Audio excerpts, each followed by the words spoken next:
네, 이번 시간부터 이어서 볼 건데 일단 저희가 전 시간에 통정어휘 표시에 대해서 살펴봤잖아요. 그리고 통정어휘 표시에서는 제3자 OX 여기가 가장 중요한데 여러분이 굉장히 이 파트가 지금 어렵다고 느끼실 거예요. 앞서 서두에 말씀드린 바와 같이 이 제3자 파트는 단순히 민법 총칙뿐만 아니라 물권, 채권, 계약, 가족, 심지어 민사, 소송, 민사 집행까지 나와요. 뭐 우리가 가압류, 가등기 이런 단어들도 막 나오잖아요. 그래서 이걸 한 번에 이해한다? 이거는 여러분이 사실 말이 안 돼요. 저도 처음 공부할 때 하나도 이해를 못했었거든요. 그렇기 때문에 지금 이해를 못하는 게 어쩌면 당연한 거예요. 그래서 처음부터 다 이해하겠다라고 접근하시지 마시고 제3자 파트 관련해서는 계속 2회독, 3회독 이렇게 강의를 들으시면 이해가 되실 거예요. 충분히 이해되고 그리고 결국 우리 시험에서는 제3자 OX에서 항상 출제는 X 가지고 시험 문제가 나오거든요. 그래서 우리는 X에 대한 키워드, 단어만 암기하고 계시면 시험장에서 맞출 수 있어요. 작년 파이널 같은 경우에도 제가 그렇게 강의를 했고 그래서 제3자 X만 암기하세요 라고 했고 그 부분만 시험에 다 나왔기 때문에 너무 걱정 안 하셔도 돼요. 당장 그걸 계속 제가 이건 말씀드릴 거예요.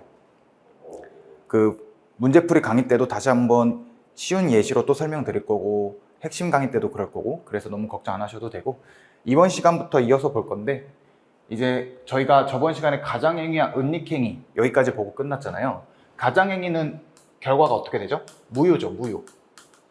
반면에 그 숨긴 은닉행위 이거는 유효죠. 그래서 이 사례가 사실 대기업에서 많이 하는 거잖아요. 그래서 막 사회적으로 이슈가 되고 또 문제가 많이 됐던 것들이었죠. 그래서 제가 이거 외적으로도 하나 추가 예를 가져와 봤어요. 한번 여러분이 풀어보세요. 실질적 채무자가 있고 명의대여자가 있어요. 이게 무슨 말이냐? 갑이 신용불량자예요. 그래서 갑이 직접적으로 은행과 자기 명의로는 계약을 체결할 수가 없는 상태예요. 그러니까 돈을 빌려주세요 라고 할 수 없는 거죠. 은행에게.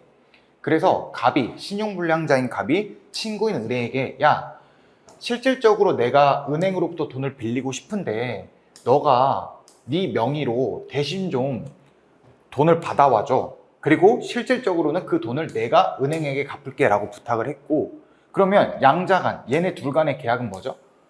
통정어휘 표시죠. 그리고 무효죠. 이때 을이 갑에게 알겠어? 라고 해서 은행과 계약 체결해요. 이때 은행은 선의의 제3자죠. 따라서 얘네들 간의 통정어휘 표시로서 얘가 나중에 은행에게 무효입니다 라고 주장을 해도 이 사람이 은행이 얘네 양자 간의 계약이 무효였다, 통정어휘 표시였다라는 사실을 몰랐던, 다시 말해서 선의였던 그런 제3자인 은행이었다면 얘는 보호해 주는 거잖아요. 그런데 이 사건에서 은행이 양해를 내줬어요. 우리 양해뿐만 아니라 합의, 이게 뭘 의미한다고 했죠? 통정을 의미한다고 했죠. 통정. 그래서 은행이 이 양자 간에 서로 이렇게 계약 체결한 거, 너가 네 명의로 대신 계약을 체결해줘, 내가 실질적으로 갚을게, 이거에 대해서 얘도 다 알고 있어요. 그리고 이 은행은 양해도 해준 거예요. 이에 따라서 얘네 둘 간의 계약을 체결했어요. 그러면 이 사람은 어떤 사람이죠? 이제 양해를 해줬으니까 선의가 아니죠. 악이죠. 이 계약 사실에 대해서 다 알았던 사람인 악의에 해당되는 거예요. 그러면 은행을 보호해줄 필요가 없겠죠. 이때 가장행위, 즉 얘네 간의 계약도 무효일 것이며 또 얘네 간의 계약과 관련해서도 통정어휘 표시가 인정이 이제 될 거예요. 왜? 은행이 양해해줬으니까. 따라서 얘네 간의 대출 계약은 어떻다? 가장행위로서 무효가 되고 또 그 원래 숨긴 행위는 뭐죠? 은행과 갑과의 계약이잖아요. 이러한 숨긴 행위는 어떻다? 유효가 되는 거죠. 유효. 그래서 이렇게 이해해 주시면 돼요. 결론적으로는 가장행위는 무효다, 은닉행위는 유효하다. 이게 핵심입니다. 다음으로 전세권 설정 계약과 전세권 설정 등기에 대해서 살펴볼 건데 이런 예시가 있다고 해볼게요. 임차인의 임대차 보증금 반환 채권 담보를 위해서 임차인을 전세권자로 하는 전세권 설정 계약을 체결한 경우 이때의 법률 관계가 어떻게 되냐? 이건데 이런 예시를 한번 들어볼게요. 자, 갑이라는 임대인이 있어요. 그리고 을이라는 임차인이 있어요. 둘은 임대차 계약을 체결한 거예요. 그래서 여기 예를 들어 신림동 기준으로 했을 때 뭐 여기 대학동에 우리가 이제 공부하러 왔어요. 그러면 보증금 500에 뭐 월 30 내지는 40 이렇게 제가 고시원에 들어갔다고 해볼게요. 보증금 500에 월 30. 이때 을은 갑과 임대차 계약을 체결했고 이렇게 이후에 이 임대차 계약이 종료가 됐어요. 그러면 을은 갑에게 어떤 의무가 발생될까요? 바로 자신이 지금까지 살았던, 예를 들어 302호에 살았다고 해보면 302호를 깨끗하게 원상태로 해놓고 짐을 다 빼야겠죠. 그런 의무가 발생될까요? 될 거예요. 반면에 또 임차인이 을은 임대인에게 어떤 권리가 이제 생기죠? 보증금, 이 보증금 500 맡겨놨던 거, 이 보증금을 맡겨놓은 이유는 월세를 얘가 제때 못 냈을 경우에 이 미리 선지급한 500에서 깎아내세요 라는 측면에서 보증금을 걸어둔 거잖아요. 이러한 보증금이 나중에 월세를 꾸준히 냈다라는 전제하에 나중에 이러한 보증금은 당연히 을은 갑으로부터 돌려받을 수 있겠죠. 이게 바로 임대차 보증금 반환 채권이에요. 이 보증금 받아야 되는 게 바로 임대차 보증금에 대한 반환해 주십시오 라는 채권. 근데 임차인 입장에서 임대인 요놈이 보증금을 제때 안 줄 것 같아. 좀 이런 불안감이 생겼어요. 얘가 약간 좀 신용불량자 느낌도 들고 그렇기 때문에 요새 또 전세 사기가 진짜 문제가 많잖아요. 전세 사기.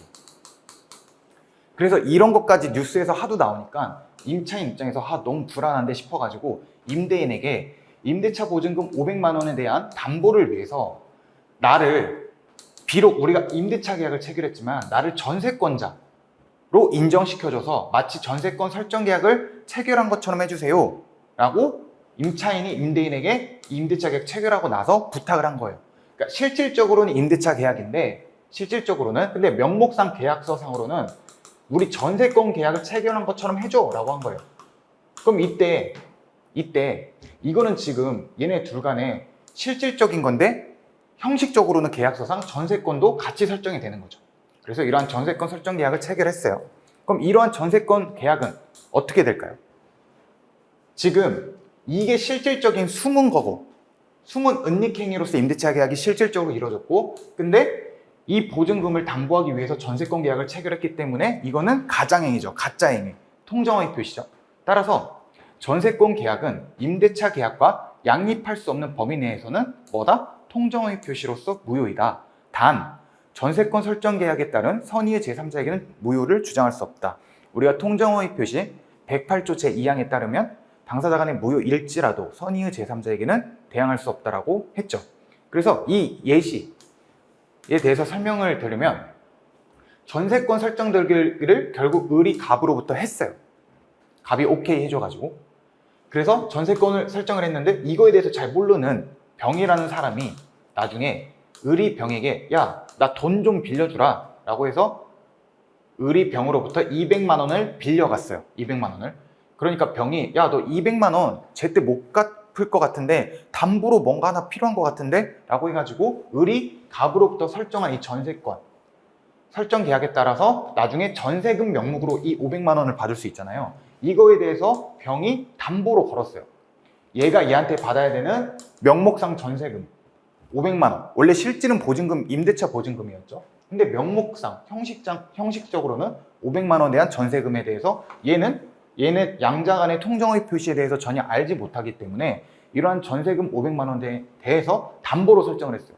그래서 네가 나중에 나한테 200만 원을 못 돌려준다? 그러면 나는 얘한테 받아야 되는 거. 이 전세금에 대해서 내가 직접 받겠다.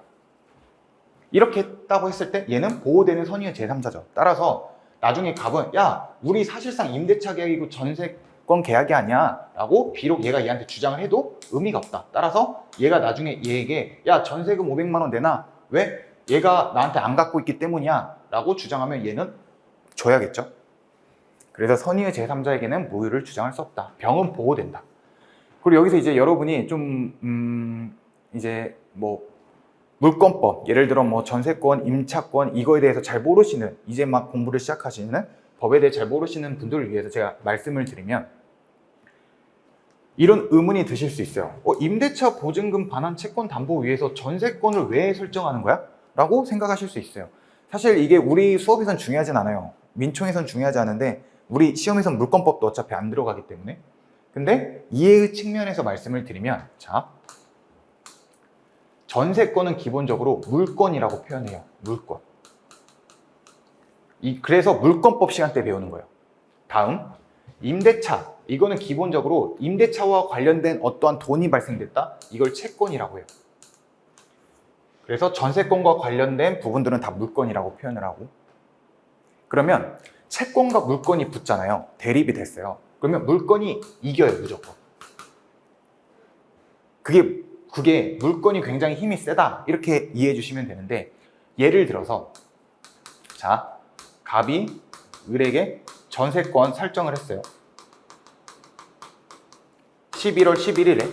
그리고 갑이 또 을에게 아니지, 갑이라고 하지 말고 이번엔 병이 을에게 임대차 계약 설정을 했어요. 11월 11일 날. 그러면 지금 전세권 설정하면서 전세금으로 2억을 걸었다고 해봐요. 그리고 얘 같은 경우에는 임대차 계약을 체결하면서 얘는 뭐 3억을 걸었다고 해봐요. 그럼 지금 날짜가 같은 날짜에 지금 설정이 됐죠. 근데 제가 말씀드렸죠. 채권과 물권이 붙으면 누가 이긴다? 전세권이 이겨요. 그래서 얘가 먼저 우선으로 받게 돼요, 나중에. 뭔가 동일한 날짜에 전세권이랑 임대차가 계약 체결됐기 때문에 나중에 뭔가 경매 같은 게 실행이 됐어요.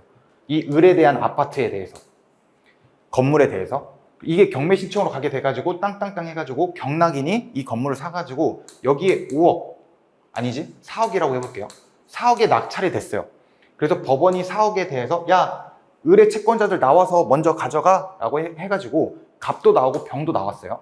이때 무조건 얘가 먼저 우선적으로 받아간다. 비록 똑같은 날짜에 되어 있을지라도. 뭔가 같은 날에 설정했으니까 둘이 같이 동시에 보호해줘야지, 둘이 똑같은 순위 아니야? 라고 생각하실 수 있지만 물권이 힘이 세다. 물권이 힘이 세다. 그래서 좀 더 딥한 거는 뭐 민총에선 중요하지 않으니까 결론적으로는 물권과 채권이 붙으면 누가 이긴다? 물권이 이긴다. 그렇기 때문에 임대차 계약을 체결함에 있어서 임대차보다 전세권으로 설정해 놓는 것이 나중에 임차인에게 더 유리하죠. 왜? 물권이 힘이 세니까. 그래서 실질적으로도 이렇게 많이 해요. 근데 이거에 대해서 전세권 계약 자체는 어찌됐건 가장 거짓이기 때문에 이거는 무효죠. 근데 우리 판례는 희한하게 전세권 너네들 간의 계약 자체, 임대인과 임차인 간의 실질적으로는 임대차 계약이지만 형식적으로는 전세권 계약을 체결했을지라도 이러한 전세권 계약은 무효이지만 등기 자체는 유효한 것으로 봐줄게. 그러니까 전세권 설정 등기 자체는 우리 판례는 유효로 봐요. 그 근거로는 장차 전세권자, 여기서의 전세권자는 임차인을 말하는 거죠. 임차인. 그래서 전세권 관련해가지고 전세권을 설정해준 자를 전세권 설정자라고 하거든요. 이게 이제 이 사건으로 보면 임대인이 되는 거예요. 임대인. 그리고 이거에 대해서 임차인은 전세권을 설정했다라고 해서 전세권자가 되는 거예요. 임차인. 그래서 우리 판례는 근거로 장차 실질적으로 임차인이 지금 뭐 302호에 대해서 고시원에 대해서 계약 체결했잖아요. 이 고시원에 대해서 계속 사용 수익하지 않냐? 그럼 실질적으로는 전세권이든 임차권으로 했든 결국 제가 고시원에 사는 건 똑같기 때문에 전세권 설정 등기만큼은 유효하게 보겠다. 이렇게 근거를 뒀는데 이런 근거는 사실 시험에 안 나오니까 중요하지 않고 핵심은 뭐냐? 그냥 임차인을 보호해주겠다. 이렇게 이해해 주시면 돼요. 임차인을 보호해주겠다.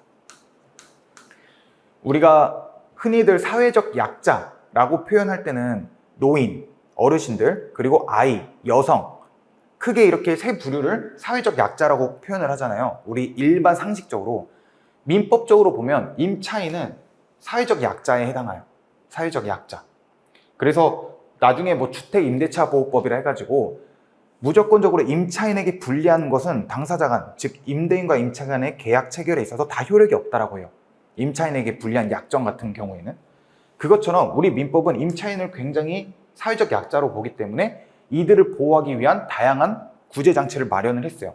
이런 논리로 보면 임차인이 이러한 것을 담보하기 위해서 이런 걸로 하는 거, 이것 자체는 통정의 표시로서 무효야. 다만 등기 자체는 임차인 보호를 위해서 유효로 해줄게. 이렇게 이해해 주시면 될 것 같아요.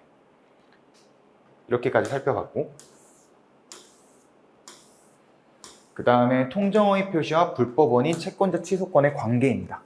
이거는 기본적으로 채권자 취소권은 채권법에 나오는 거거든요. 근데 우리 출제자들이 뭐 그렇게 착하신 분이 아니에요. 그래서 막 내요. 그냥 민총에서도 막 섞어서 내고. 원래 민법은 유기적으로 연결되어 있기 때문에. 자, 통정의 표시라면 그 효과가 무효라고 했죠. 그리고 무효인 계약이죠, 법률행위는. 이럴 경우에 일단 결론부터 말씀드리면 통정의 표시로서 무효인 법률행위는 불법 원인 급여에 해당되지 않아요. 그러나 채권자 취소권의 대상은 돼요. 이게 일단 이거에 대한 결론이거든요, 관계가. 그러면 이런 결론이 왜 나왔어? 이거에 대해서 이제 하나씩 살펴볼 건데, 지금 이 부분은 기본 강의니까 이렇게 말씀을 드리지만 사례를 하나씩 들어가면서 여러분이 이제 3회독 정도부터는 이런 거 이제 다 지우셔야 돼요. 핵심은 이거니까. 시험은 이게 나오니까. 그래서 결론만 딱 가져가시면 돼요. 결론. 그래서 제가 단순히 이 책을 만들 때도 그냥 기본서라 해가지고 쭈르륵 만든 게 아니라 실제 여러분이 파이널 때까지 고려해가지고 책을 만든 거예요. 마지막 파이널 때는 뭘 가장 봐야 되는가? 당연히 이것만 보면 되거든요. 그래서 이것만 남기고 나머지는 다 지워야 되기 때문에 이거를 제일 상단으로 제가 올렸어요. 그래서 하나씩 살펴보면 불법 원인 급여부터 보겠습니다. 불법 원인 급여 관련해서는 이거 기억나시나요? 불법 원인 급여는 746조에 규정이 되어 있죠. 그래서 한번 복습해 볼까요? 우리가 반사회적 법률행위 103조 위반이다. 즉 103조 위반에 해당된다라고 하면 우리는 자연스럽게 746조로 따라가야 돼요. 그래서 반사회적 법률행위에 해당되면 불법 원인 급여가 된다. 그리고 불법 원인 급여가 의미하는 바가 뭐죠? 바로 부당이득 반환 청구가 안 된다라는 거예요. 원래 계약이 무효가 됐어요. 그러면 제가 이 친구한테 이걸 팔았고 이 친구는 저한테 500만 원을 줬다고 쳐봐요. 그러고 나서 그 계약이 무효가 되면 처음부터 계약은 없었던 것으로 되기 때문에 나는 얘에게 500만 원 다시 돌려줘야 되고 얘는 나한테 핸드폰을 다시 줘야 돼요. 그러니까 서로 받은 게 있으면 토해내야 되는 게 원칙이에요. 계약이 무효가 됐건 취소가 됐던. 근데 이게 너무 사회적으로 반하는 계약이었어. 그러면 그냥 갖고 있는 사람 너네들이 각각 꿀꺽해가 바로 불법 원인 급여죠. 서로 이익 반환을 청구할 수 없다. 그래서 대표적인 예시가 우리 도박 사건 봤죠. 도박을 하기 위해서 돈을 빌렸다. 그리고 그 사실을 상대방이 알고 빌려줬다. 이런 경우에는 저는 도박 자금 500만 원을 빌린 거에 대해서 갚을 필요 없고 꿀꺽하면 된다. 왜? 반사회적 계약이기 때문이다. 이렇게 봤고, 이 불법 원인 급여에서 우리 전국적이다. 이거 의미하는 거 기억나시죠? 김종국 씨 생각하라고 했고 우리 최종 목표는 김종국이다. 따라서 최종적 이익 기속이 되어야지만 불법 원인 급여에 해당되기 때문에 도박 자금 같은 경우에는 내 손으로 2천만 원이 내 통장에 들어온 순간 이건 최종적으로 제게 됐죠. 그래서 제가 꿀꺽하면 돼요. 근데 비교해서 제가 뭘 말씀드렸죠? 저당권 등기.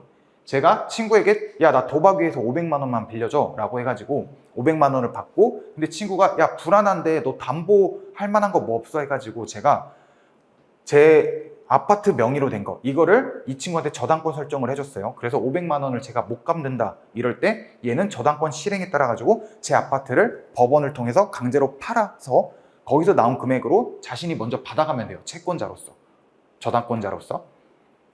그런데 제가 도박 자금을 위해서 친구에게 돈을 빌리고 저당권 설정했다. 그럼 이건 어떻게 되나? 이건 불법 원인 급여야? 이게 문제가 됐는데 우리 판례는 저당권 등기 자체한 거 이걸로 인해서 상대방은 어떠한 이득을 본 게 없죠. 실질적으로 법원에 가서 경매 완료되고 돈까지 자기 수중에 들어와야지 비로소 최종적 이익이 되는 거기 때문에 저당권 등기는 종국적이지 않다. 따라서 제가 친구한테 야, 메롱하고 저는 돈을 꿀꺽하면서 저당권 등기 말소는 가능한 거예요. 그래서 여러분, 도박은 함부로 하면 안 돼요. 도박과 관련된 거는 하면 안 된다. 근데 기억나시나요? 이 통정의 표시는 기본적으로 반사회적 법률행위가 아니에요. 우리 반사회적 법률행위 5, 이 배드, 나쁜 놈들에 대해서, 그리고 나쁜 얘기가 다 반사회적 법률행위라고 말씀드렸잖아요. 이런 거에서 우리가 통정의 표시, 이런 거 배운 적 없죠. 따라서 통정의 표시는 기본적으로 반사회적 법률행위가 아니에요. 그리고 여기서 추가로 복습 다시 한번 해드리면 기억나실까요? 단지 강박이라는 수단을 쓴 거, 이거 반사회적 법률행위였나요? 아니었나요? 제가 이거 강박은 반사회적 법률행위가 아니라고 했죠. 이거는 강박 의사표시에 따라서 나중에 그냥 취소시켜라. 이거 무효까지 갈 필요 뭐 있냐. 강박은 나중에 의사표시로 취소할 수 있으니까. 이것처럼 의사표시에 어떤 하자가 발생됐다. 즉 비진이, 통정, 착오, 사기, 강박 이러한 하자 있는 의사표시들은 기본적으로 반사회적 법률행위는 아니에요. 취소 사유지 무효 사유가 아니에요. 반사회적 법률행위는 무효 사유에 해당하기 때문에. 그래서 어찌됐건 통정허위 표시는 반사회적 법률행위에 해당되지 않기 때문에 결국 여기가 아닌 이상 여기도 적용될 필요가 없겠죠. 따라서 당사자 간에 이미 이행을 마쳤다. 그러고 나서 통정허위 표시이기 때문에 서로 무효라고 주장을 나중에 했어요. 그러면 받은 게 있으면 토해내야 돼요. 서로 간에. 그게 이제 부당이득 반환 청구를 할 수 있다. 이렇게 이해해 주시면 돼요. 그래서 예를 들어 보면 통정허위 표시로서 가장매매, 즉 가짜, 갑과 을 간의 가짜로 매매 계약을 체결했어요. 그리고 나서 갑의 부동산에 대해서 을로 소유권 이전 등기를 넘겨줬어요. 예를 들어 뭐 원룸에 대해서 가짜로 매매 계약 체결한 거예요. 그래서 형식적으로 얘가 얘한테 명의를 이전시켜줘서 얘 명의가 되면 얘 소유잖아요. 그러고 나서 얘가 갑이 을에게 야 우리 사실 통정허위 표시였잖아. 따라서 우리 당사자 간에는 상대적 무효이기 때문에 이 계약은 무효에 해당한다. 따라서 너 다시 나한테 등기 이전시켜. 너 말소해. 라고 청구를 할 수 있다. 왜? 반사회적 법률행위가 아니기 때문에 원칙적인 무효의 모습은 뭐다? 무효가 되면 부당이득 반환을 청구할 수 있다.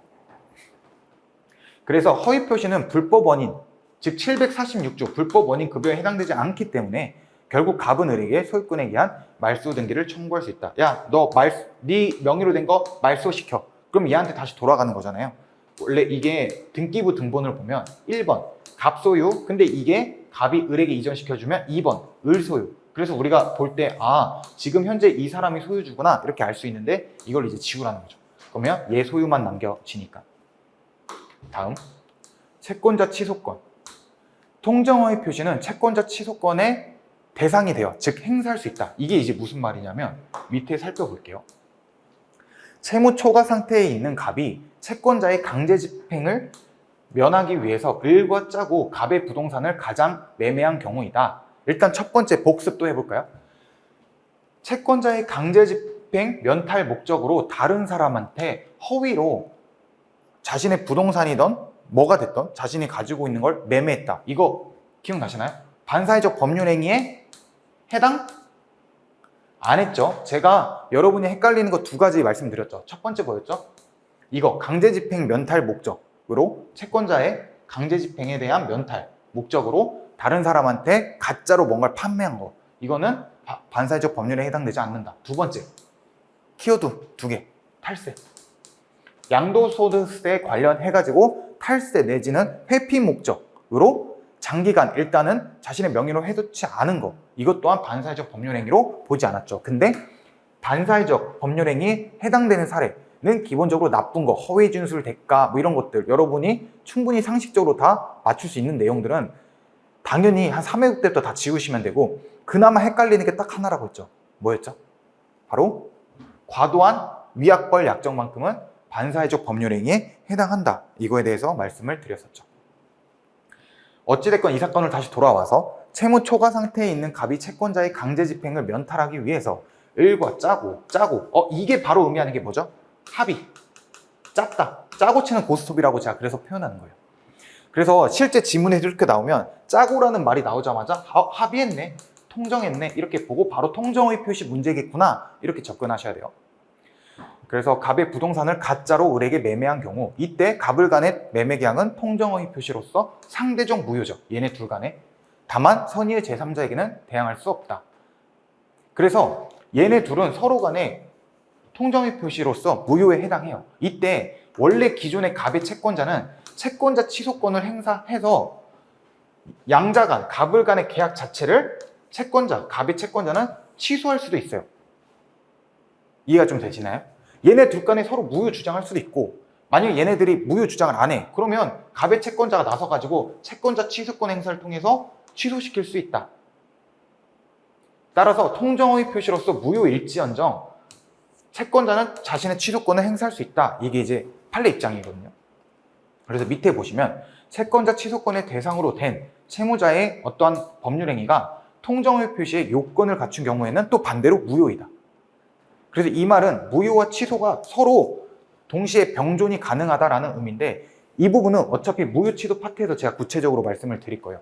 결론은 쉽게 말씀드리면 무효 단어와 취소와 단어는 서로 다르죠.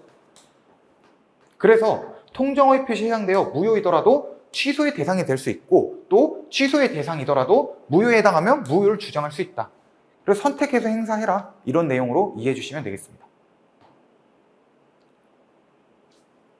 그래서 여기까지 살펴봤고, 이거 채권자 취소권이 뭐냐, 이거에 대해서 지금 여러분이 많이 궁금해 하실 거예요. 이거 채권법 얘기라서 여기서 말씀드리는 게 맞을까 좀 고민이 되는데, 기본 강의니까 여기서 일단은 한번 우리가 기본 강의라도 여기서 한번 말씀드리고 또 나중에 또 말씀드리고 이러면 좋으니까, 이거에 대해서 이거는 제 썰을 가지고 얘기를 드릴게요. 실제 변호사 업무하면서 느꼈던 거.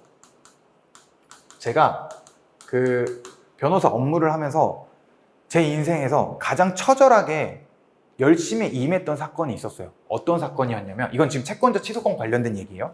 어떤 사건이었냐면, 제가 변호사로서 상담을 했어요. 근데 어떤 여성분께서, 그러니까 어머니께서 연락이 오셔가지고 저한테 이제 법률 상담을 하셨어요. 어떤 법률 상담이었냐? 당시에 갑과 을이 결혼을 했고 둘 사이에는 자녀 A가 있었어요. 지금 여기서의 어머니는 을이에요, 여러분. 을. 이때 둘은 나중에 서로 헤어졌어요. 이혼을 했어요. 그리고 자녀는 어머니가 키우기로 했어요. 근데 그거 아세요, 여러분? 제가 그 이혼 가사 소송 이쪽 업무를 많이 하면서 느꼈던 게, 남편과 아내가 이혼을 하잖아요. 그러면 실제 자녀는 보통 누가 데려갈 거라고 생각 드시나요? 여러분이 생각하시기에.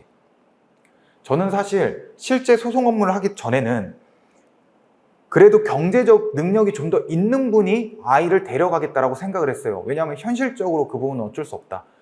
그래 따라서 갑에게 경제적 능력이 좋다라고 하면 A는 갑에게 갈 확률이 높을 거고, 반대로 을에게 경제적 능력이 좋으면 A는 을에게 가겠다, 이렇게 생각을 했는데, 실제 소송 업무를 해보니까 경제적 능력은 그렇게 중요하지 않고 대부분 어머니가 많이 아이를 데려가세요. 그래서 이 사건들을 실제 많이 접하면서 진짜 괜히 어머니라는 표현, 그리고 모성애, 이런 단어가 괜히 나오는 것이 아니구나 라는 것을 정말 많이 느꼈어요. 우리가 부성애보다는 모성애를 좀 더 강하게 보잖아요. 그거에 대해서 제가 직접 몸소 느꼈는데, 무튼 이 사건에서 어머니는 A를 데려갔어요, 이분께서.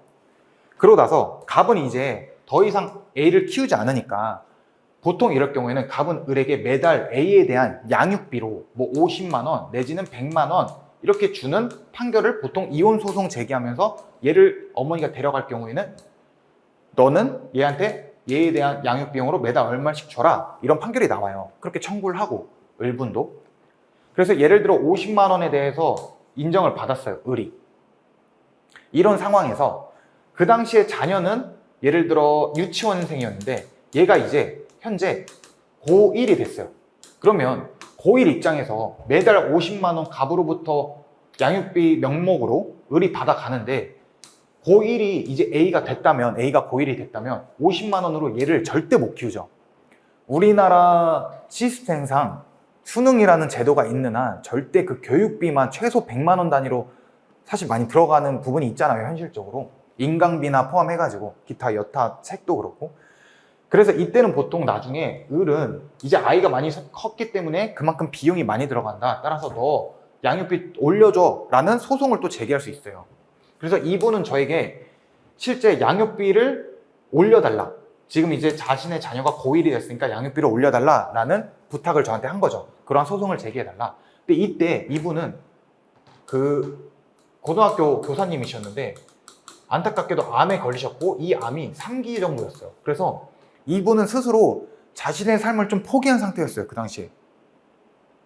그러면서 이분께서는 만일 본인이 나중에 사망하게 되더라도 그러면 원칙적으로 이분이 사망하게 되면 자녀는 아버지에게 가거든요, 법적으로. 그럼 아버지가 케어해야 되는데 평소 이분은 이혼하기 전에도 아내에 대한 폭언, 폭행, 자녀에 대한 폭언, 폭행이 있어가지고 그래서 이분은 절대 가백에 보내줄 수 없다. 따라서 자신의 어머니 씨라고 해보면 어머니가 양육할 수 있도록도 같이 법적으로 좀 해달라라고 부탁을 했었어요, 저한테 이분께서. 그때 이제 제가 이분이랑 법률 상담을 하면서 이분이 저한테 어떤 말을 해주셨냐. 사실 아이가 이때 아무래도 이분은 암도 걸리셨기 때문에 그리고 자녀에 대한 비용도 매번 들어가고 있는 상태고 그리고 암에 걸리셨기 때문에 교사 일도 많이 못 하셨어요. 그러니까 중간에 이제 휴직을 하시고 병원에 오랜 기간 생활도 했기 때문에 아무래도 본인에 대한 병원비 그리고 아이에 대한 양육비 이게 이제 이중적으로 들어가는데 일도 안 하고 있는 상황이었기 때문에 돈이 거의 없는 상태였죠, 이제. 그런 상황에서 이분은 저에게 이런 상담을 요구를 했고 따라서 이때 이분은 저한테 어떤 얘기를 하셨나 그때 그 통화를 하고 있다가 이분께서 저한테 말씀해 주시기를 썰이 너무 길어지는데 무튼 빨리 얘기하고 제가 이제 다음 챕터 넘어갈게요.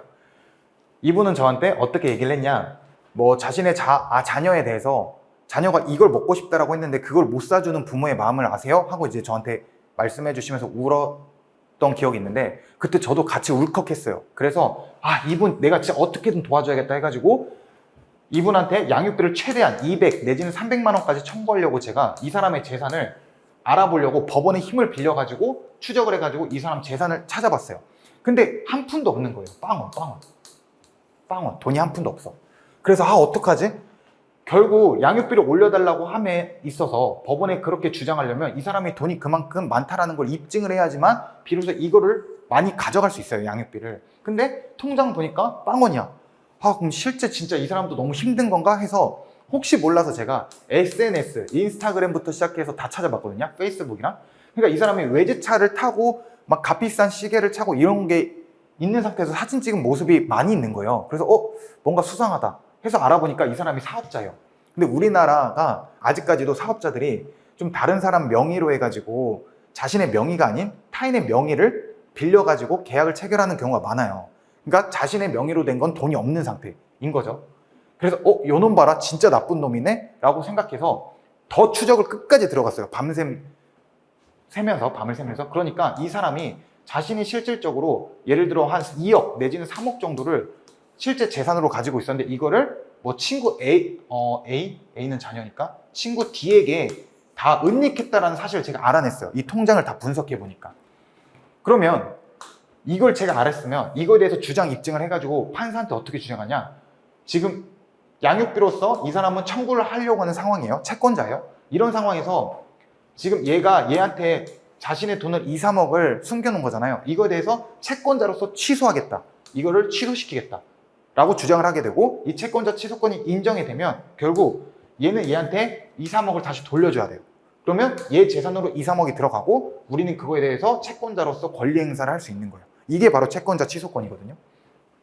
사례가 좀 길어지긴 했는데 무튼 이제 채권자 취소권이란 이런 거고, 그래서 제가 그때 엄청나게 추적을 해가지고 결국에는 이걸 다 채권자 취소권 행사를 통해서 이분한테 돌아가도록 했고, 그래서 200만 원을 인정을 받았어요. 정말 제 인생 그 소송업무하면서 밤낮 안 가리고 거의 몇 주 동안 계속 이 사건에만 몰두했던 기억이 있어서 오래 기억이 남는데, 이때 이제 어찌됐건 이 사건을 통해서 제가 우리나라 어머니 진짜 모성애를 많이 느꼈고, 이 사건을 거의 끝날 그쯤 무렵에 돼서 어머니께도 제가 전화를 드렸어요. 그래서 어머니 목소리를 들으면서 제가 엄마 잘 지내고 있지? 내가 더 잘할게 라고 말씀을 드리고, 정말 소름 끼치는 게 딱 이제 변호사 업무 안 하고 이제 강의업계에 들어오니까 자연스럽게 이런 것들이 다 이제 까먹게 되다 보니까 지금은 똑같이 이제 어머니한테 뭐 잔소리도 하고 투정도 부리고 이렇게 지내고 있습니다. 우리나라 모성애, 정말 저는 많이 느꼈던 사건이었어요, 이 사건 자체가. 그래서 너무 제가 좀 사례를 길게 설명했는데 다음 볼게요.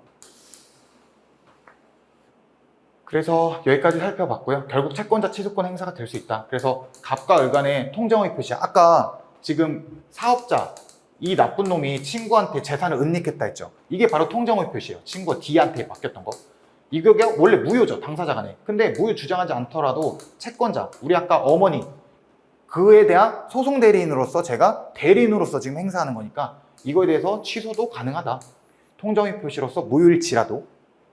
그래서 무효와 취소는 다르다. 그래서 둘 다 가능하다. 이렇게 이해해 주시면 되고, 이거 관련해가지고 또 재밌는 사례가 있는데, 여기서 또 사례 말하면 너무 길어지니까 이건 무효 취소 파트에서 말씀을 추가로 드릴게요. 이렇게까지 보면 저희 통정의 표시까지 다 봤어요. 지금 비진의 표시까지는 여러분이 그래도 해볼만해 쉽네라고 했다가 통정의 표시 가니까 어려워졌죠.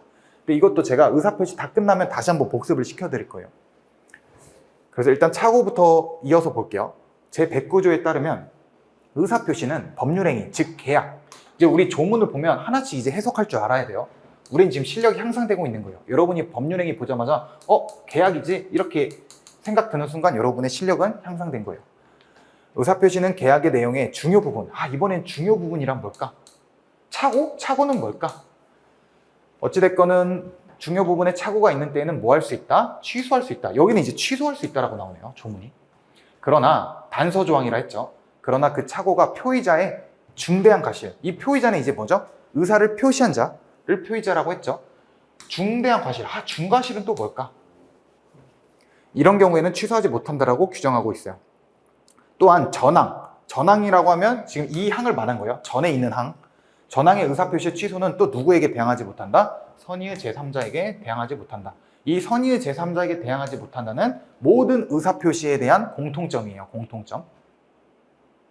대항이라는 말은 뭐였죠? 주장하지 못한다. 지금 여러분은 실력이 향상되고 있어요. 자, 착오라는 것은 뭐냐? 진의와 표시가 불일치해요. 얘네 둘 간의 불일치예요. 그럼 진의가 뭐라고 했죠, 여러분? 진정 마음속에서 바라는 사항인가요? 아니죠. 특정한 의사표시를 하고자 하는 표의자의 생각을 의미하는 거죠. 진의와 표시가 불일치해요. 근데 이거에 대해서 표의자가 그런 불일치를 키워드는 모르고 의사표시한 거. 이게 착오예요. 그러면 비교. 표의자가 불일치를 알고 한 의사표시는 뭐죠? 알고 했다. 이게 바로 1번 비진의 표시인 거예요. 근데 여기서 플러스로 통정까지 했다? 그럼 뭐다? 통정의 표시인 2번에 해당한다. 비진의 표시, 통정의 표시, 착오가 3번. 착오에 기한 의사표시. 그래서 키워드는 모르고요. 차이점이 모르고. 다음, 상대방이 표의자의 진의에 동의를 했어요. 그런 경우 표의자는 착오를 이유로 의사표시 취소할 수 없다라고 나와 있는데, 이건 무슨 말이냐면 착오를 이유로 의사표시를 취소할 수 있기 위해서는 1번 진의와 표시의 불일치가 있어야 되죠. 기본적으로. 그런데 진의와 표시의 불일치가 있어야 되는데 상대방이 표의자의 진의에 동의를 했대요. 그 말은 이 표시에 대해서 야, 진의라고 인정해 줄게 라는 거기 때문에 결국 표시 자체가 진의로 바뀌는 거예요. 속마음이 아니죠. 정확히 생각대로 자신이 상대방이 해주겠다라는 거니까 진의와 표시가 결국 일치하게 되는 거죠. 그렇기 때문에 결국은 이 1번 요건, 이거 자체도 탈락되기 때문에 착오를 이유로 취소할 수 없다는 거예요. 상대방이 표의자 진의에 동의한 이상 표시가 결국 진의로 똑같게 되기 때문에. 그래서 뭐 좀 더 예를 들어보면 실제 표의자는 G 폴드 6에 대해서 살려고 했어요. 근데 표시를 7로 잘못 말했어요. 그럼 이거는 진의는 6인데 표시를 7로 한 거죠. 근데 핸드폰 사장님이 너의 진의에 대해서 동의할게, 6으로 할게 라고 하는 것은 결국 진의 표시가 일치해진 거죠. 따라서 착오 이후로 의사표시를 취소할 수 없죠. 착오에 기한 의사표시 취소 요건은 어떻게 되냐? 1번 법률행위 내용, 계약서상 내용에 착오가 있어야 돼요. 이러한 착오의 유형으로는 크게 내용의 착오, 동기의 착오, 표시창의 착오로 나뉘어지는데, 먼저 계약서상, 즉 내용의 착오로는 당사자에 관한 착오. 내가 이분이랑 계약을 체결하려고 했던 건데 알고 보니까 저 사람이었어. 이런 착오가 있을 수 있겠죠. 사람에 대한 착오. 내지는 목적. 여기는 이제 계약서 내용이라고 했죠. 목적 자체가 내용을 의미한다. 내지는 또 의사표시에 관한 착오 등 이런 것들이 대표적으로 계약서상 내용의 착오다. 이런 건 시험에 안 나와요, 여러분. 그냥 느낌만 가져가세요. 다음, 동기의 착오. 이게 이제 시험 받치예요. 요거. 동기의 착오. 원칙적으로 동기 착오 같은 경우에는 표의자가 상대방에게 동기를 표시해야지만 나중에 표의자는 상대방에게 착오를 이유로 그 계약을 취소시킬 수 있어요. 그래서 이거를 우리 판례는 동기표시설이라고 표현을 해요. 학자들도 이렇게 표현을 하고, 이때 합의는 별도로 요하지 않아요. 요하지 않아요. 다만 예외적으로 동기의 착오가 상대방의 기망행위, 기망이란 말은 속이다, 속이는 행위. 이건 사기 파트에서 구체적으로 배우는 단어예요. 바로 뒤에서. 이러한 상대방이 속이는 행위 등으로 인해서 유발된 경우에는 표의자는 동기 표시와 관계없이 착오에 따른 이유로 취소를 할 수도 있고, 또 사기 기한 취소도 가능하다, 이렇게 나와 있는데, 이거는 이런 거라고 보시면 돼요. 예를 들어서 나는, 이찬이는 지금 이 신림동 대학동에 있는 A 건물에 대해서 살려고 해봐요.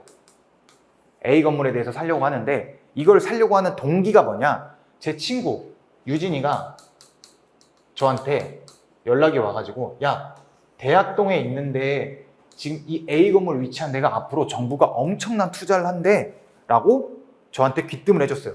이 친구는 공무원이에요. 엄청난 뭐 3급, 2급 뭐 이런 공무원, 엄청난 고위 공무원이라고 할 때, 그럼 당연히 저는 이 친구의 말을 신뢰할 수밖에 없죠. 그래서 A 건물을 제가, 야, 시세보다 더 많이 쳐줄 테니까 나한테 팔아. 그러니까 좀 여기 건물 사장님이 의아해하죠. 왜 갑자기 시세보다 더 줘? 라고 하니까 제가, 그냥 뭐 이 건물이 좀 미련도 있고 좀 나한테 추억이 많아요. 제가 여기서 공부를 해가지고 변호사 시험 합격했기 때문이에요. 뭐 이런 식으로 이제 구구절절 거짓말 쳤어요. 그래가지고 이 건물을 사왔어요.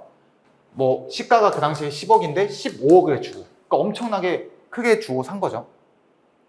근데 알고 보니까 정부가 여기에는 갭풀, 투자를 하나도 안 한대요. 그러니까 이 친구가 나한테 그렇게 말했던 게 이행이 안 된 거예요, 국가 자체적으로. 그래서 제가 나중에 A 건물 사장님한테, 야, 나 이거 취소할래. 솔직히 말하면 내가 이거 건물 산 이유가 뭐 내가 여기서 공부했기 때문에 좀 추억용으로 산다, 이거 개뻥이고, 사실 여기 정부가 투자한다라고 했어. 근데 그 투자가 망했어. 안 한대 결국. 그래서 나 계약 취소할게 라고 할 수 없다는 거예요, 원칙적으로. 동기의 착오. 근데 동기의 착오를 이유로 착오 취소를 하기 위해서는 어떻게 해야 된다? 사전에 이찬이가 건물주 사장님한테 여기가 이제 뭐 국가에 어쩌고저쩌고 하면서 여기에 이제 투자가 들어오기 때문에 저는 합니다, 이런 동기를 명확하게 표시를 해야 돼요. 그래야지만 취소를 할 수 있다라는 거죠. 그래서 동기는 반드시 표시해야 되지, 이거에 대해서 합의까지는 요하지 않다라는 말 자체가 상대방의 A 건물 사장님이 그래? 오케이. 그 뜻 이해해 줄게. 이것까지는 필요 없다라는 거예요. 그냥 표시만 했으면 나중에 착오 이후로 취소가 가능하다라는 거죠. 그런데 동기의 착오가 상대방의 속이는 행위로 유발됐다. 이 말은 즉 이번엔 유진이가 아니라 이 사장님이 저한테, 야, 여기 건물 엄청나게 투자 들어온다는 거 알아?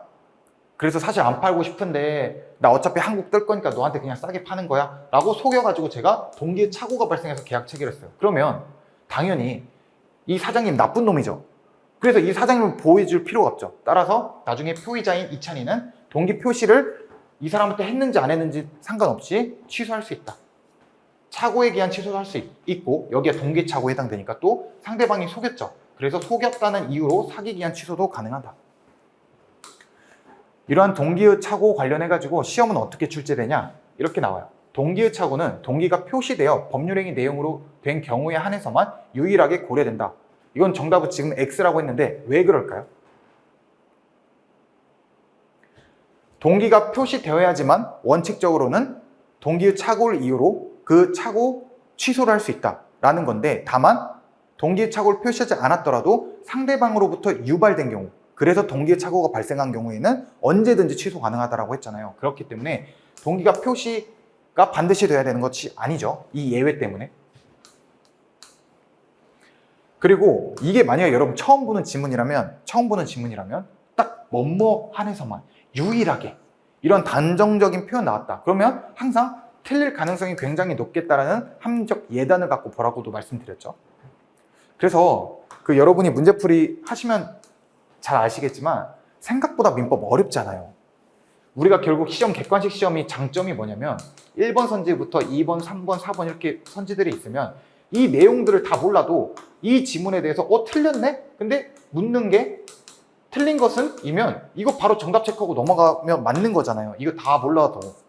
그래서 객관식은 정말 키워드 암기가 그래도 전 중요하다라고 생각을 해요. 키워드 암기.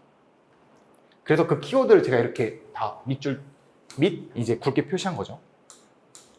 그 다음에 동기상의 착오 다음 표시상의 착오에 대해서 살펴보도록 하겠습니다. 제3자의 속이는 행위, 즉 기망행위로 인해서 갑이 신원보증 서류에 서명 날인한다는 착각에 빠져서 연대보증 서류에 서명 날인한 경우요. 일단 신원보증 서류가 뭘까요?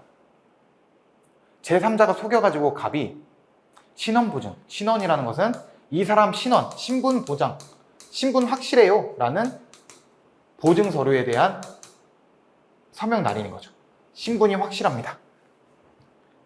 근데 신원 확실하다라는 보증을 쓰기 위해서 서명 날인한 건데 서류에 알고 보니까 이게 연대보증 서류에 서명한 거예요.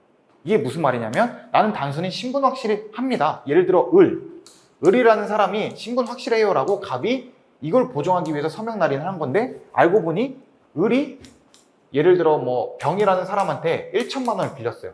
근데 1천만 원에 대해서 얘가 제때 못 갚으면 갑이 대신해서 갚겠다라는 연대보증, 우리 보증 쓰면 절대 안 되잖아요. 연대보증 서류에 착각에 빠져서 서명 날인한 거예요. 그럼 이거는 어떤 착오냐라고 했을 때 표시상의 착오예요. 왜? 계약서상 지금 서명 날인한다라는 이 서면 자체에 표시를 잘못한 거잖아요. 표시. 서명 날인이라는 표시를 잘못한 거기 때문에 이것은 표시상의 착오에 해당되고 이때 갑은 당연히 나 이거 착오야. 나는 신원보증 서류에 서명 날인한다라는 착각에 빠져서 이걸로 진행을 했기 때문에 착오기한 취소를 할 거야 라고 주장이 당연히 가능하죠. 그리고 이 부분은 어떻게 틀리게 출제를 하냐. 1번 지금 신원보증 서류에 서명 날인한다는 착각에 빠져 연대보증 서류에 서명 날인했다. 이게 출제자들은 뭐라고 물어보냐면 동기의 착오일까요? 아니면 표시상의 착오일까요? 이렇게 문제를 내요. 지금 이건 동기의 착오가 아니에요. 이 지금 여기 서류, 이 서류에 얘가 지금 서명 날인하는 거예요. 사인을 하는 거예요. 이때 사인한다라는 표시죠. 표시상의 착오인 거지 내 머릿속에 있는 동기의 착오가 아니에요. 이거 헷갈리시면 안 돼요. 그래서 여러분이 딱 지문 보면 아마 이거 동기의 착오로도 볼 수 있겠다라고 착각을 많이 하실 거예요. 앞으로도. 근데 이거는 여러분의 키포인트, 서류 가져가면 이건 이거 서명 날인 자체가 표시잖아. 표시. 내가 서명 날인 이렇게 적는 거죠. 이렇게 표시하는 거잖아요. 그래서 이건 표시상의 착오지 동기의 착오가 아니다. 그래서 이걸로 크로스 출제를 정말 자주 해요. 그래서 이것도 사실 여러분 끝까지 가져가야 되는 지문이에요. 왜냐하면 지금 제가 강의를 하면서 여러분이 만약 쉽게 이해가 됐다. 너무 당연한 거 아니야? 라고 생각하신다면 정말 좋은데 한 몇 주만 지나도 다시 이거 헷갈리실 거예요. 왜냐하면 저도 그랬기 때문에 막판까지. 그래서 이건 끝까지 가져가야 되는 지문이에요. 무튼 이걸로 장난을 많이 치고 두 번째 장난은 뭘로 치냐? 착오에 기한 취소만 가능하지 사기에 기한 취소는 안 돼요. 이게 이제 두 번째, 사기에 기한 취소가 된다 라고 자주 틀리게 되는데 미리 결론부터 말씀을 드리면 기본적으로 비진의 표시, 통정의 표시, 착오에 기한 의사표시 같은 경우에는 진의, 즉 의사와 표시가 불일치한다라는 하자가 발생되는 거거든요. 근데 반면에 마지막으로 배우는 사기강박에 의한 의사표시는 의사와 표시는 기본적으로 일치해요. 그런데 알고 보니까 이제 누군가의 사기나 겁박, 협박 이런 강박이 있었기 때문에 취소할 수 있다는 거예요. 그래서 1, 2, 3번과 4번의 차이는 이 차이점이 있는데 이 사건 같은 경우에는 지금 착각에 빠진 거죠. 여기에 서명 날인한다라는 의사에 대한 의사를 가지고 있었지만 지금 표시는 이걸로 한 거죠. 이거. 그래서 기본적으로 이거는 의사표시가 달라요. 그렇기 때문에 사기 기한 취소는 안 돼요. 반면에 우리 바로 위에서 배운 동기의 착오 있죠. 이거 같은 경우에는 착오기에 취소도 가능하고요. 또 사기기에 취소도 가능해요. 이거는 왜 그러냐면 동기의 착오 같은 경우에는 지금 이거를 지금 여기서 구체적으로 말씀드리면 이게 좀 산으로 갈 수 있으니까 일단은 결론부터 말씀드리면 동기 착오는 우리 앞에서 배운 대로 착오 기한 이후로 취소도 가능하고 사기 기한 이후로도 취소가 가능하다. 반면에 표시상의 착오는 착오 기한 취소가 안 된다. 일단 이렇게 받아들이세요. 여기까지 살펴봤고 여기까지 또 설명드리면 예시를 너무 길어지니까 이거는 뒤에 정리하면서 다시 설명을 드릴게요. 어차피 사기 강박 파트 가면 또 이 얘기 나오거든요. 그때 설명드리는 게 나을 것 같아요. 그래서 표시상의 착오는 기본적으로 착오기한 취소만 되지 사기기한 취소는 안 된다. 근데 동기의 착오는 착오기한 취소도 되고 사기기한 취소도 된다. 일단 이렇게만 이해해 주시고, 비교를 보시면 주채무자의 차용금 반환 채무를 보증할 의사로 공정증서에 서명 날인했으나 그 공정증서가 알고 보니까 주채무자의 구상금 채무에 관한 준소비대차 계약의 공정증서인 경우 이때는 착오기한 취소가 안 된다 라고 나와 있는데, 이건 무슨 말이냐면요. 자, 주채무자의 차용금 반환 채무를 보증한다, 이 의미가 제가 사채업자한테 가서 1천만 원을 빌렸어요. 그러니까 사채업자가 야, 너 좀 불안하니까 너 이거 담보할 수 있는 사람 데리고 와 라고 해가지고 제가 저희 아버지 또 부를게요. 아버지를 불렀어요. 그래서 아버지가 보증을 서줬어요. 이때 이찬이가 주채무자예요. 주된 채무자, 1차 채무자, 1차적인 채무자. 근데 이찬이가 돈을 제대로 못 갚으면 결국 아버지가 책임을 져야겠죠. 보증인으로서. 그래서 이때 아버지를 보증인이라고 하는 거죠. 보증인. 그래서 아버지가 이찬이 주채무자의 차용금 반환 채무, 사채업자에 대한 1천만 원 빌린 거에 대한 차용금, 이게 차용금이에요. 1천만 원 빌렸다라는 의미 자체가 차용금이고, 이거에 대해서 반환 채무를 당연히 지겠죠. 이찬이는 사채업자에게. 이런 것을 보증할 의사로 공정증서, 그러니까 내가 책임을 같이 질게요 라는 공정증서, 어떤 서류에 대해서 서명 날인을 이렇게 했어요. 이렇게. 그런데 그게 알고 보니까 주채무자, 즉 이찬이의 구상금 채무에 관한 준소비대차 계약의 공정증서인 경우, 이게 의미하는 바가, 지금 뭐 준을 일단 생략해요. 중요하지 않으니까. 소비대차 뭐였죠, 우리? 돈을 빌려주고 또 빌려받는 관계, 우리가 흔히 생각하는 돈 빌리는 관계가 소비대차 계약이라고 했고, 이게 대표적인 소비대차 계약이죠. 소비대차 계약은 똑같아 지금. 근데 차이점이 차용금 반환 채무냐 구상금 채무냐 이 말인데, 이거는 무슨 말이냐, 밑에 후자 구상금 채무는, 이거는 지금 이게 1차 첫 번째 사실관계가 이거라면 두 번째 사실관계, 이거에 대한 사실관계가 뭐냐, 똑같아요. 사례는 이찬이가 사채업자한테 똑같이 1천만 원 빌렸어요. 그리고 아버지가 보증을 쓰기 전에, 사실 그 전에 제가 어머니한테 보증을 서달라고 한 거예요. 그래서 어머니가 보증을 서줬어요. 그 후로 아버지가 이제 부탁을 제가 또 드린 거예요. 이 사건에 대해서. 근데 이 사건에서 지금 이찬이가 사채업자한테 1천만 원을 빌리고 이걸 갚아야 되는데 제때 못 갚아가지고 엄마가 대신 1천만 원을 제 빚을 갚아줬어요. 보증인으로서. 그럼 이때 저희 엄마는 나중에 저에게 야, 내가 대신 1천만 원 갚아줬으니까 너 나한테 1천만 원 내놔 라고 당연히 청구할 수 있겠죠. 너 나한테 1천만 원 내놔. 이게 바로 구상금 채권을 가지는 거예요. 구상금. 엄마는 저한테 구상금, 너 내가 대신 갚아준 1천만 원 빨리 내놔라는 구상금 채권을 엄마가 저한테 갖는 거죠. 이때 아버지가 지금 주채무자의 구상금 채무, 즉 이찬이가 엄마에게 갖는 이번에는 1천만 원, 엄마가 대신 사채업자한테 갚아줬으니까 이제는 이찬이가 엄마한테 1천만 원에 대한 구상금 채무가 발생됐고, 이거에 대해서 아버지가 내가 이제 갚아줄게 라는 공정증서에 서명 이렇게 썼어요. 그러면 한번 생각해봐요, 여러분.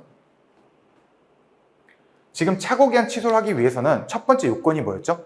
진위와 표시가 불일치해야 된다는 거죠. 그럼 아버지 진위가 뭘까요? 아버지의 생각. 정확하게 사채업자에게 얼마를 줘야지 이게 아니라, 아버지는 1천만 원, 아들인 이찬이가 못 갚을 때 내가 대신 갚겠다라는 1천만 원에 대한 보증 의사, 이게 생각이고 이걸 표시한 거잖아요. 그리고 밑에도 결국에는 지금 이러한 이유로 아버지가 보증을 섰다 한들 실질적으로 까본 서류를 보니까 어머니에 대한 부담인 거예요. 근데 결국 우리 아버지는 이찬이가 빚을 진 1천만 원에 대해서 대신 갚아주겠다라는 보증 의사는 똑같아요. 이러한 진위와 밖으로 표시, 서명 날인한 건 똑같죠. 그래서 실질적으로 보면 결국 우리 아버지는 차용금 반환 채무가 됐던 구상금 채무가 됐던 어찌됐건 이찬이가 누군가에게 갚아야 되는 그 빚을 대신 갚아주겠다라는 진위와 표시는 일치한 거예요. 서명 날인. 서명날인, 여기도 서명날이 안 적혀있네. 무튼 이해가 되시죠? 그래서 결국 이거는 돈을 내가 대신 갚겠다라는 진위와 표시가 일치하기 때문에, 그렇기 때문에 착오기한 취소가 부정돼요. 착오기한 취소가 되기 위해서는 진위 표시가 불일치해야 되는데 1번 요건부터 탈락이 되니까. 그래서 이건 성질이 중요해요. 이거는 결국 어찌됐거는 대신 갚아줄게, 이것도 대신 갚아줄게 라는 부분이기 때문에 아버지 입장에서. 그래서 사실상 진위 표시가 일치한다.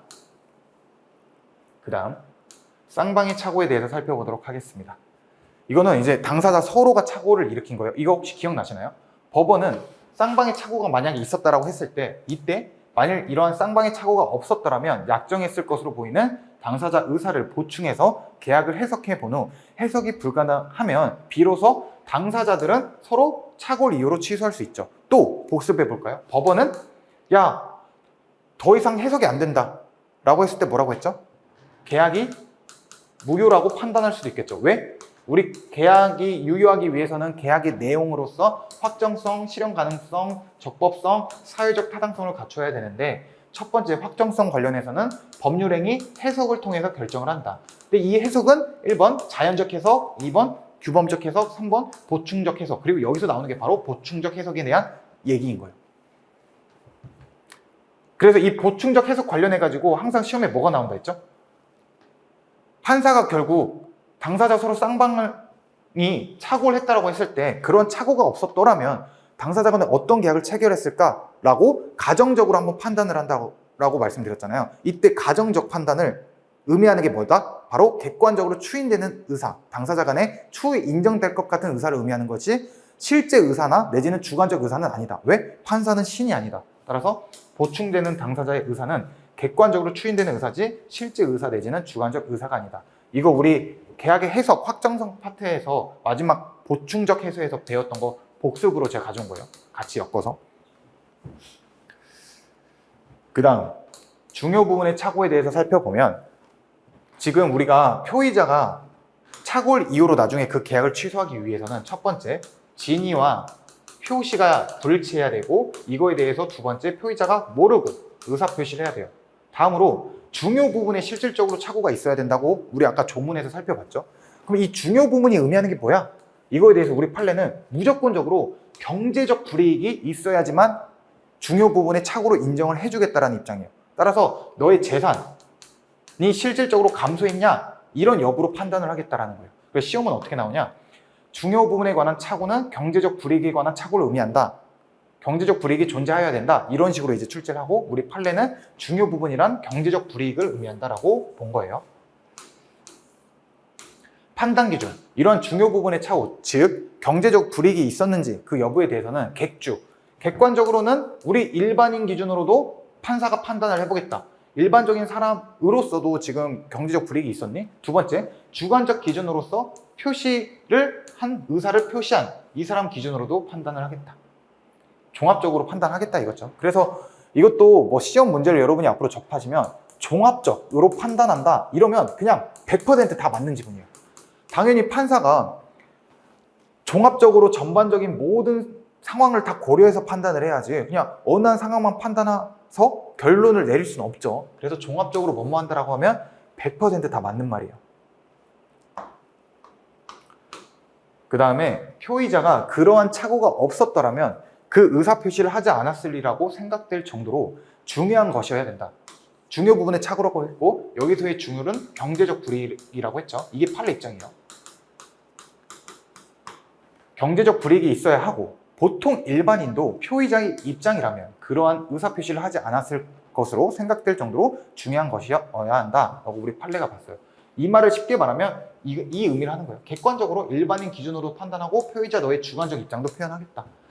그래서 이것도 사실 시험으로 절대 이런 거 틀리게 안 내요. 그래서 이것도 한 2회독, 3회독 때부터는 다 지우셔도 돼요.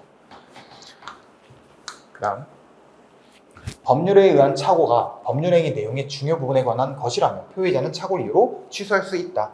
이것도 옳은 지문으로 항상 나오겠죠. 이거는 경제적 불이익을 의미한다. 만일 착오로 인해서 표의자가 경제적 불이익이어야 되는데 이런 경제적 불이익을 입지 않았다. 그럼 이거는 뭐다? 중요 부분의 착오가 아니다.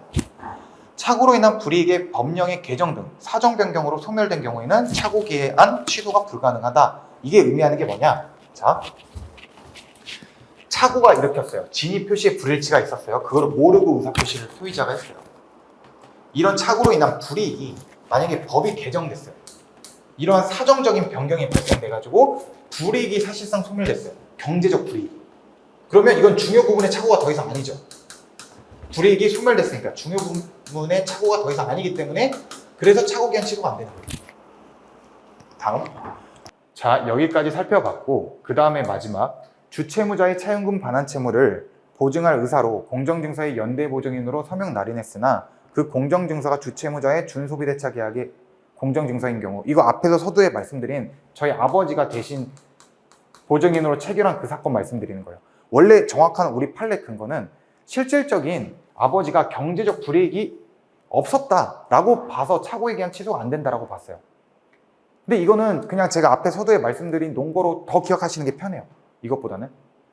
뭐 둘 다 같은 맥락이지만 결국 뭐 시험이 근거가 나오진 않지만 무튼 경제적 불이익은 중요 부분에 대한 착오가 있어야 된다라고 말씀을 드렸는데 사실 아버지는 결국 핵심은 이찬이가 남한테 빚을 진 거에 대해서 내가 대신 갚아주겠다라는 거기 때문에 이게 아까 전자에서는 사채업자였죠.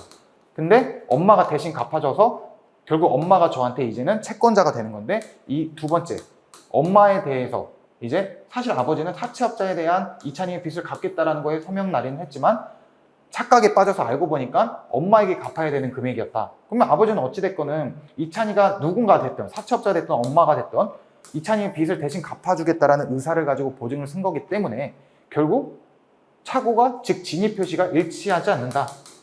일치한다. 이렇게 보라고 했고 뭐 경제적 불이익으로 보셔도 돼요. 경제적 불이익도 사실 없잖아요. 아버지는 결국 이찬이의 빚을 누가 됐든 1천만 원 갚아야 되니까. 그래서 뭘로 이해하셔도 충분합니다.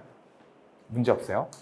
여기까지 살펴보고 중요 부분의 착오 OX 여기부터는 이제 다음 시간에 이어서 살펴보도록 하겠습니다.